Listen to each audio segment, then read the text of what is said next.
Hello again and welcome back to English Today. This is DVD 17 and the fifth DVD of your upper intermediate level. And in this DVD, we'll begin with another 2 episodes of our story, That's Life, followed by our special TV programs, where our culinary experts will be talking about how to set the table. This will be followed by a discussion about e-commerce and about doing business on the internet.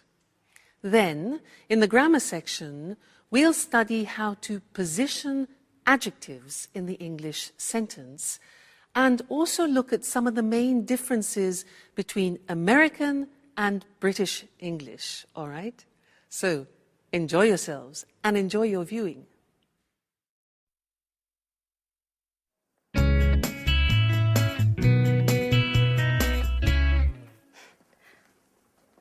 I knew it. It couldn't have been different. Watch out! Oh, God. Did you hurt yourself? Oh, no. You should watch where you're going. Oh, no. Oh, no. I'm just walking into things. You know, I'm a bit absent-minded. When I was a kid, I was always falling over. I was always covered in bruises. But, oh, excuse me now. The first full moon of the summer. Just wonderful. Hey, what's the full moon got to do with anything? No, nothing. Come on, please. Tell me what you're reading. It's just a beautiful love story full of passion. It's a love story between a young lady of the nobility and a farmer. The girl's father wants her to marry a lord and is against the relationship. So he arranges to have the young farmer kidnapped and locked away in a secret room to die of hunger and thirst. What a sad story. Isn't it rather depressing? Well, oh, wait a minute. I haven't finished. The kidnapping happened on the first full moon of the summer. Just a moment before, the 2 lovers had arranged to meet. Legend says that every year on that night, the young girls return to look for her lover. Do you see? What should I see? It's a legend. Don't tell me I should believe in such a stupid thing. Well, on the contrary, I think you should. This is the interesting part. This love story took place here, in this house. And tonight, there's the first full moon of the summer. Oh, this is so exciting. I know this holiday would bring some pleasant surprises. You must be mad. And by the way, where on earth did you find this book? Well, up in the Arctic. It must have been written by one of Paolo's ancestors.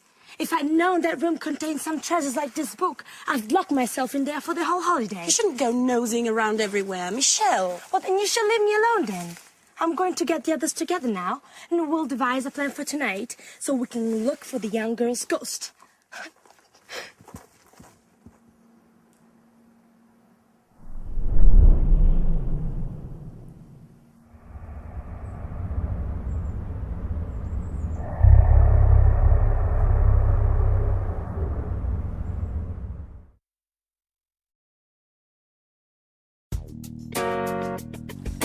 Hey, Sarah! Lick a flip!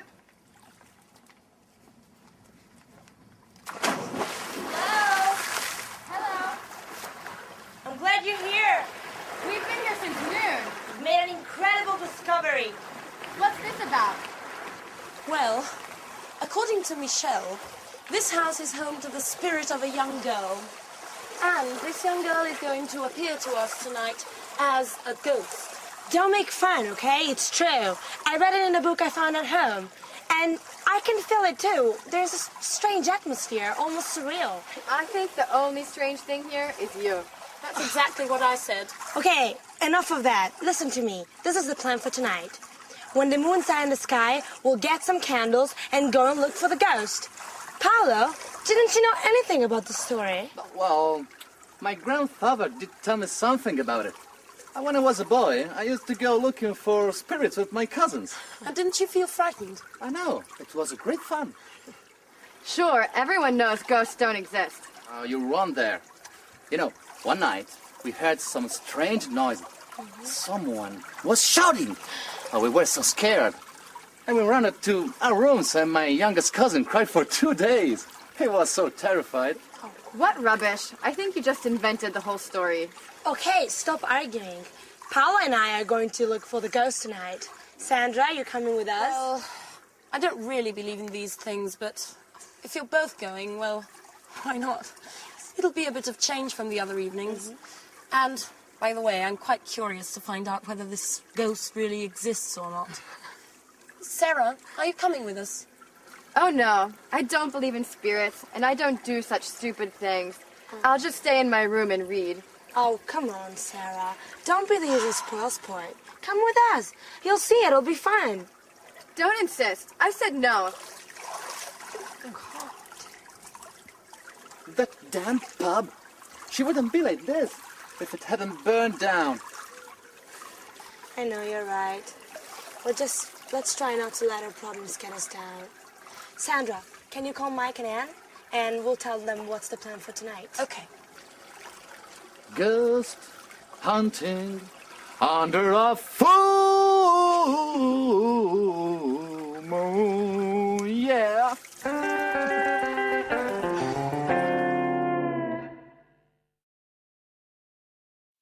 Hi everyone, and welcome back for another lesson. Now, as you've been watching our story, That's Life, you've probably noticed that there are different Englishes, different accents, like British English, American English, Australian English. Yeah, now you can often notice that from the accent. But we don't only notice the difference from the accent. There are also differences in vocabulary. And this is something that I want to look at with you now, especially between British English and American English. So we'll look at the screen and you can see the words written. Because British English and American English, when I meet, for example, an American person, I usually don't have any problems understanding. But occasionally, let me tell you this story. An American said to me once, he said, hey, do you have a moose? And I didn't know what to answer. He said, do you have a moose? Now, in the English language, a moose is either the dessert that you eat at the end of a meal, like chocolate mousse, or it's the animal with antlers that you see in Canada.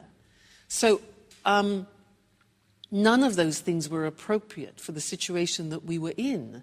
So I had to say, sorry, what do you mean by moose? And for him, the moose was a mattress. You know, part of the bed that you sleep on, a moose was a mattress. So I was just flabbergasted. I could never have guessed that a moose was a mattress.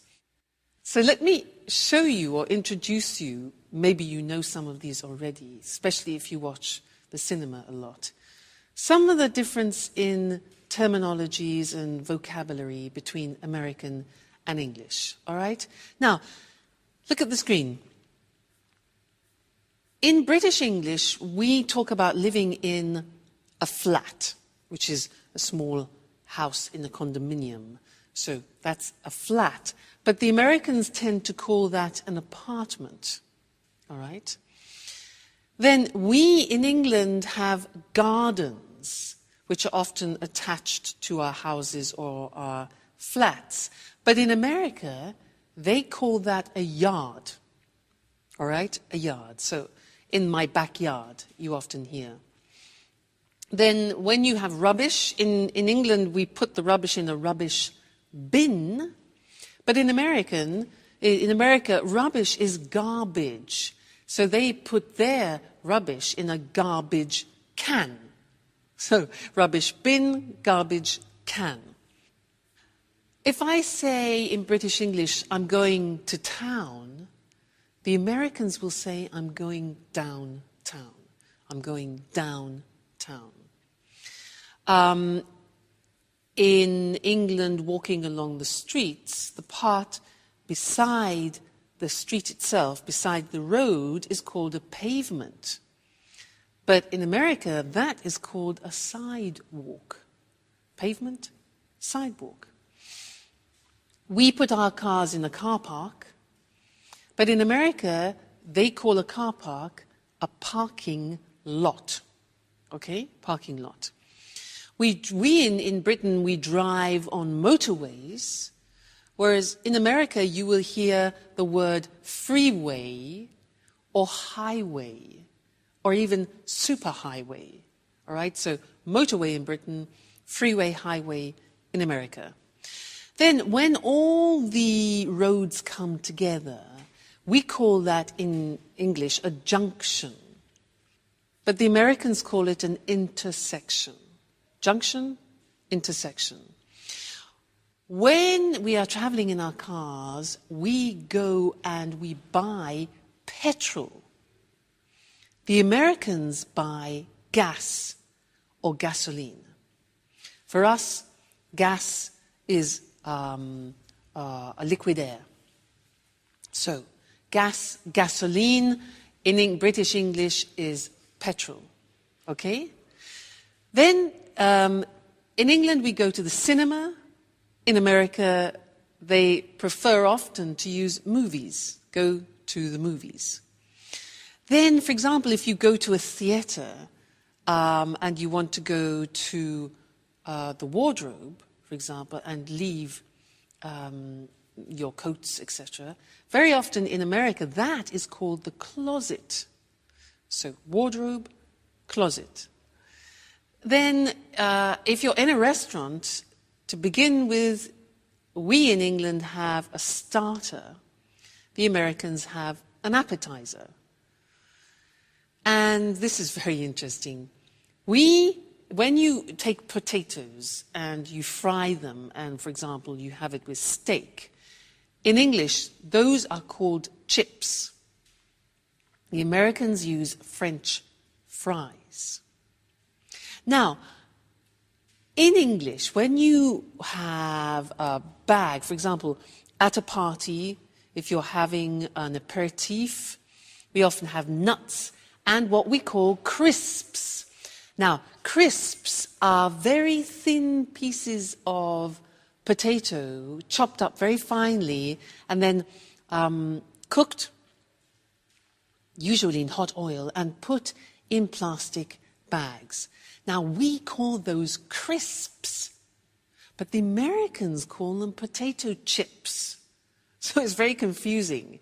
For us, chips is what you have with steak, and the crisps are the things that you have in the bag. All right? And one more thing. In Britain, we talk about summer, winter, spring, and autumn, but often in American English, you will hear autumn referred to as fall.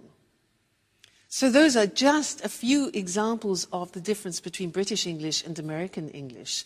But keep noticing the differences especially when you're watching films, because it really is very interesting, and it will help you in preparation for when you go to both countries. All right, so good to see you again, and I look forward to seeing you again in the next lesson. Bye.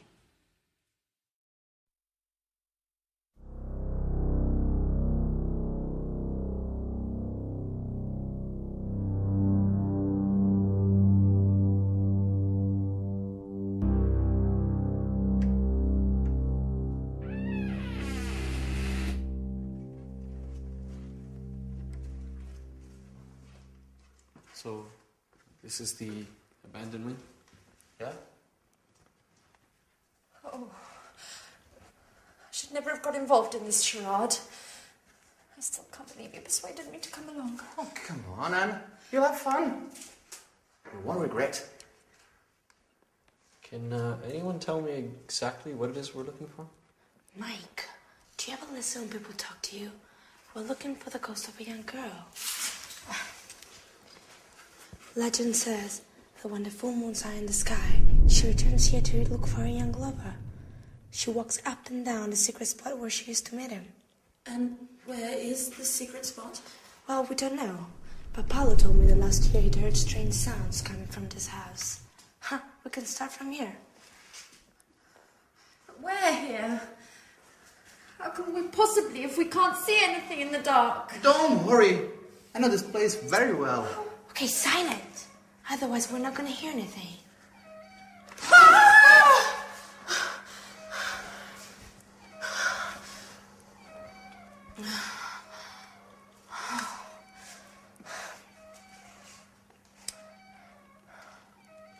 Did anyone anyone ask Sarah if she wanted to come along with us? Of course we did. She isn't interested. She doesn't believe in ghosts! Well, you know, you still should have insisted. It's not nice to leave her all by herself at night. Okay, can we please start searching again?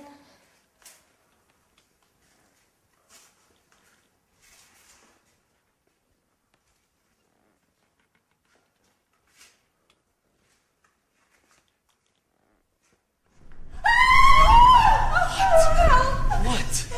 Somebody here! Somebody I don't see anything. Are you sure? touched me on my shoulder. Yes, I'm sure.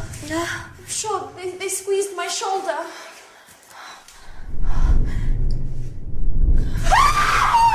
It's me! What an idiot, Paolo! Oh. Okay.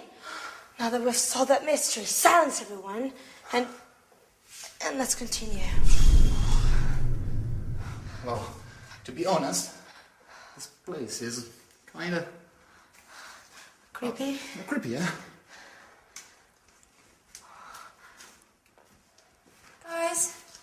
Guys, wait for us. Please.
Who's come to disturb my eternal sleep?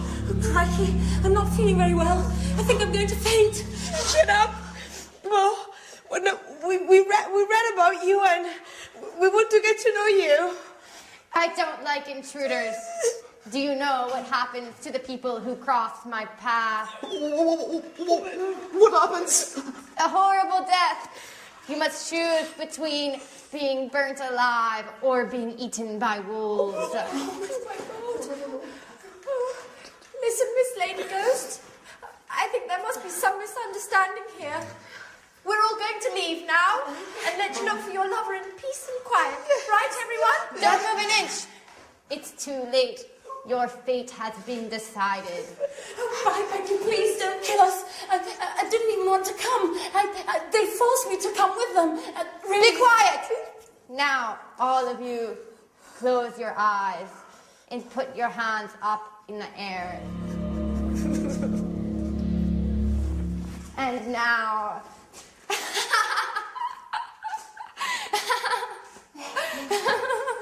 Sarah! So you were the ghost? Yes, I was in my room reading when I thought of dressing up and scaring all of you.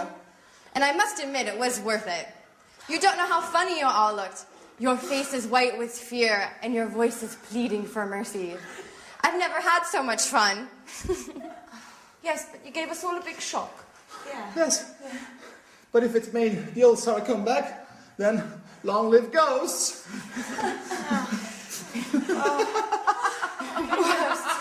Yes.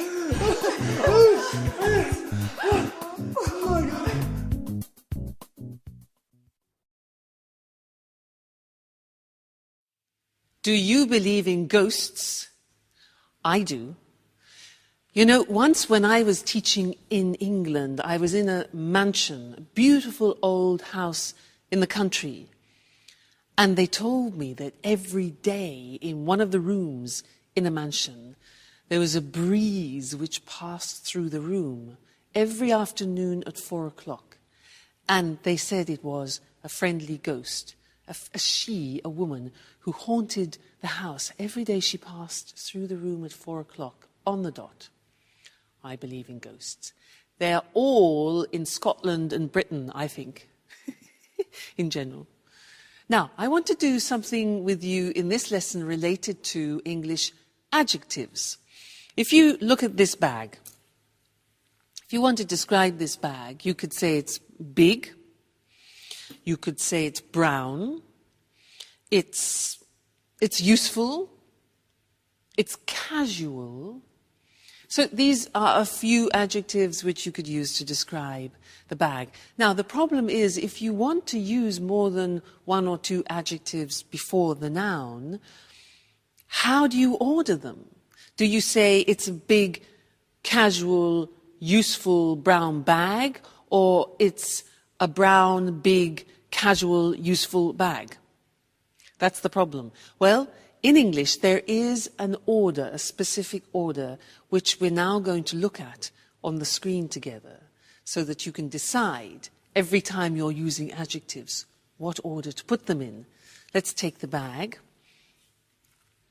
So look at the screen. The first adjective that we would say is the adjective of opinion. So, adjectives of opinion are, for example, interesting, boring, fascinating, in this case, useful, okay, or even casual. Then we talk about the dimension or the size. So it could be big, small, thin, thick. In this case, the bag is big. After we talk about the age, is it new, is it modern, is it ancient, is it old? And I think we could say about this that it's a new, more or less, a new bag. So far we have a useful, big, new bag. Then we talk about the shape. This bag is square. It could be oval. It could be round. So we've got shape. Then we talk about the color. For example, pink, blue, light green, brown. After that, the origin. Is it French, English, American, Italian? Okay. And then the material it's made of. If it's wooden, plastic, woolen, cotton in this case. So, if we want to describe this bag using all those adjectives, it would become this. Its opinion. A casual, big, new, follow the screen, new, square, brown, Italian cotton bag. Okay?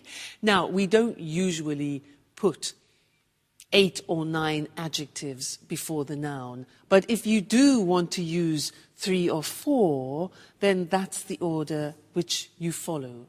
And remember that in English, all adjectives go before the noun, not after, because in some languages you can put adjectives before the noun and adjectives after the noun. However, in English, the rule is adjectives always before the noun. Okay? Great. So that's the lesson about adjectives, and I'll see you very soon. Bye. Welcome to Cooking Today. Hi, Lisa. Good to see you. Good to see you again, Nancy. Lisa, tell us what you're going to talk about this time. I've chosen a letter in particular. I've received so many. Here we are. It comes from Lynn. Dear Lisa, you're the person I most admire in my life. Please help me. My husband has decided to invite his boss and wife for dinner, and I've no idea how to arrange a formal table setting.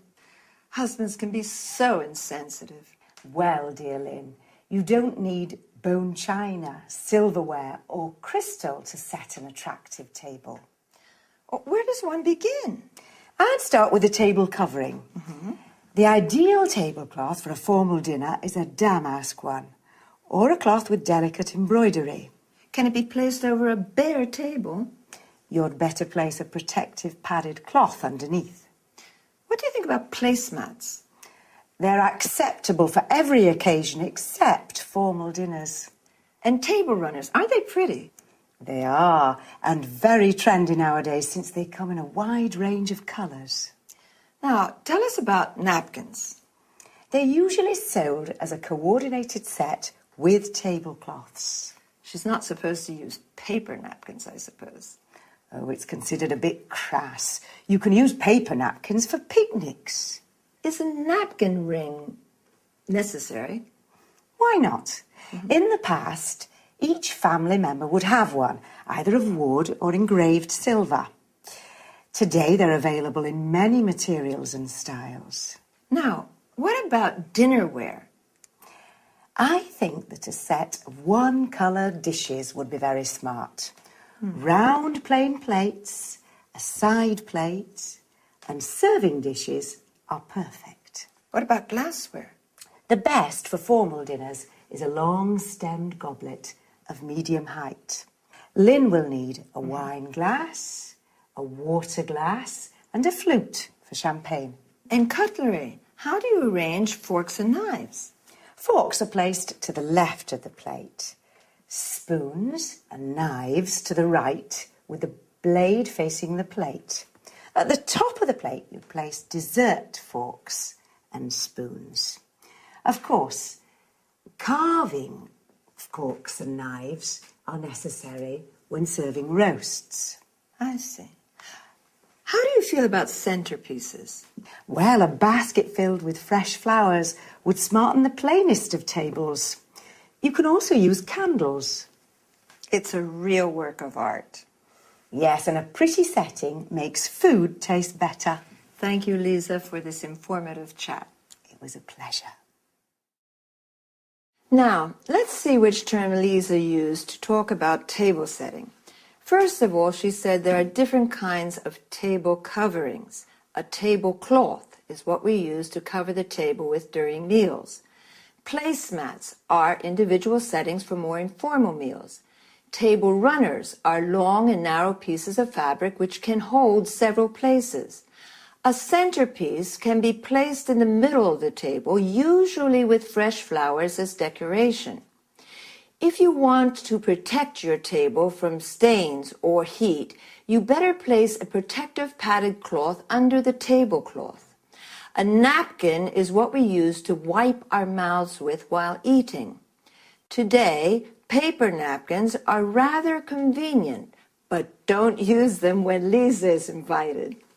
A napkin ring is a ring of different materials, fabric, wood, silver, which allows people to identify their personal napkin during family meals. Now, let's go to dinnerware or dinner service, also called crockery. All plates, side plates, or serving dishes used for meals.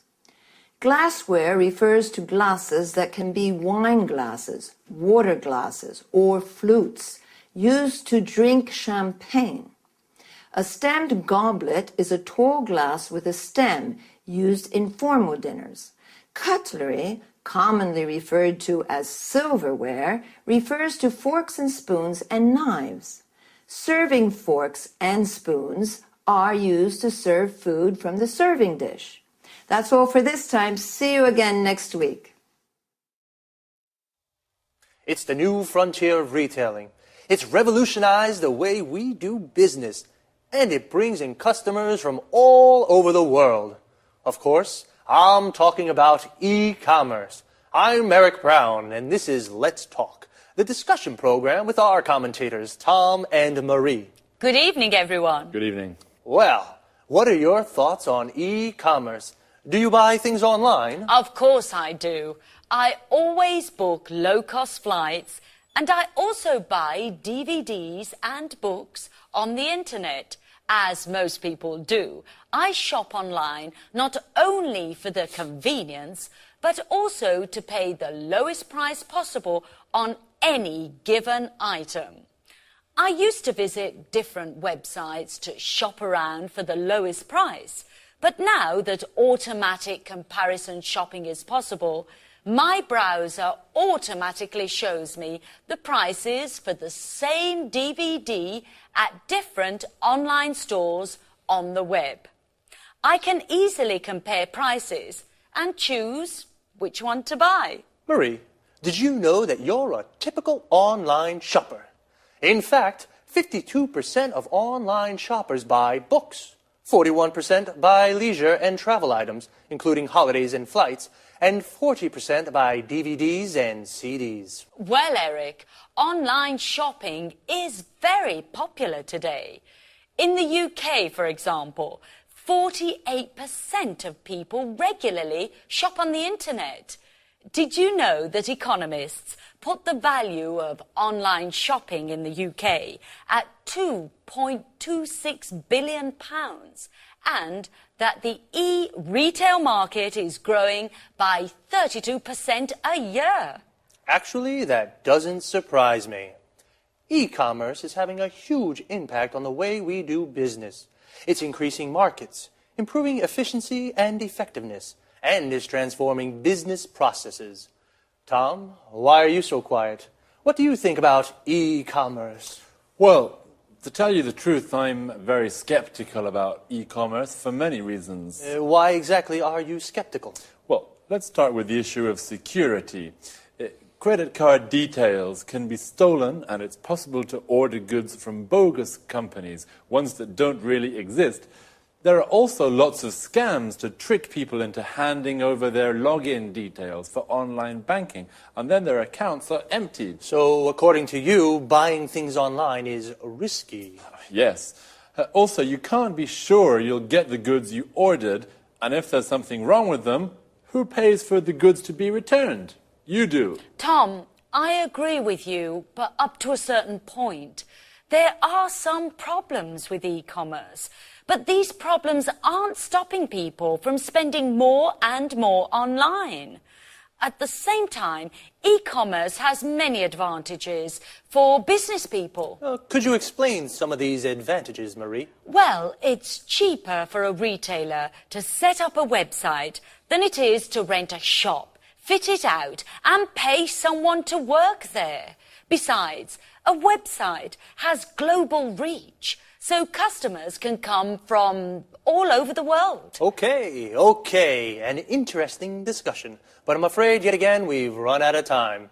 Once again, I'd like to thank our commentators. Thank you. Thank you.